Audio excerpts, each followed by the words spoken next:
Hey, what's up everybody? Welcome back to the channel, and today I'm responding to a tag video created by ReelTalkYorkshire. And, I figured I better do this because whenever I hear Yorkshire or Yorkshire, I always think of the Yorkshire Ripper, based on that awesome documentary that they had on Netflix called The Ripper. And I'm pretty sure that they would like to be known for other things besides that. So anyway, I was not familiar with that channel, but I'll leave the link in the description, so make sure you connect with him. And I'm going to let him know that I finished this video as soon as I'm done. But I actually learned about this from Roy, from Blue Roy Movies. I'll leave his link in the description below. So make sure you go check out both of those videos. These are 7 really fun questions, so let's get right to them. The first one is, what made you fall in love with movies? Or what was the first movie that made you fall in love with movies? It's hard for me to pinpoint because I'm older. And I loved so many like monster movies growing up. Godzilla, all the Ray Harryhausen movies are sort of in the mix. I kind of have this vague memory that maybe I saw King Kong before I saw Godzilla. I think I did, if I had to guess. And what can you say? The special effects and everything just took me into a whole other world. So King Kong is the movie that made me fall in love with movies. Next, the oldest item in your collection. Mine is old enough to be a VHS tape that I kept when I foolishly purged the rest of my VHS tapes. I had to keep this one because I love this movie. And I guess, I bought it. And I guess after a couple of years went by, I realized I never took it out of the plastic. So I just never did. And I still have it. And that's Star Trek II, The Wrath of Khan. There you go. Saw that in the theater at the Village Mall in Willingboro, if anybody. Kenny from Kenny's Movie Pals is probably the only one that knows where that is, but that was a great experience in the theater. Love that movie, so I think that certainly predates any of the DVDs that I have, even though I have some pretty old ones. Next, a movie that you didn't used to like, but you sort of learned to like upon a subsequent viewing. So, yeah, when I was a kid, I ate up all the Universal Monsters films, and I didn't hate this one when it came on. I would watch it. The Invisible Man, but I guess I thought it was more of a comedy, and then recently when I got all the Legacy collections within the last couple of years, I watched it, and man, I absolutely love this movie. Claude Rains is fantastic. Special effects are fantastic.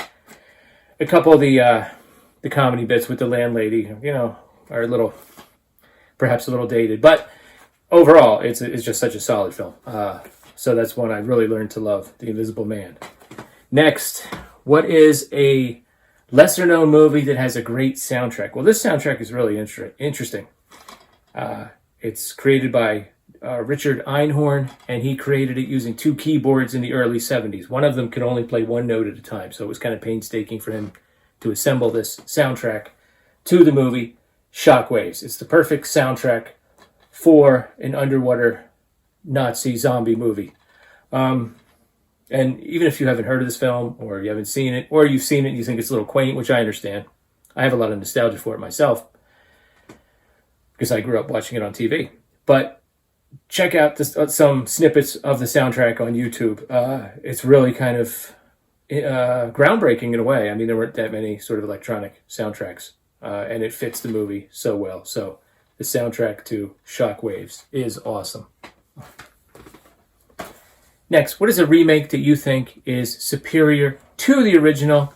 Lots of choices, actually, but I'm going to go with The Hills Have Eyes by Alexandra Aja. I think it is superior to the Wes Craven film, which I do appreciate very much. I do like that film. This one is just grittier and more brutal, and overall, I just think a better film. But I do like the original one. And then we have a film that scared you. Lots of choices, one of which I couldn't find, but I've talked about it many times on my channel, so I thought I'd do something a little different. I saw this one maybe when I was in my early teens, The Changeling.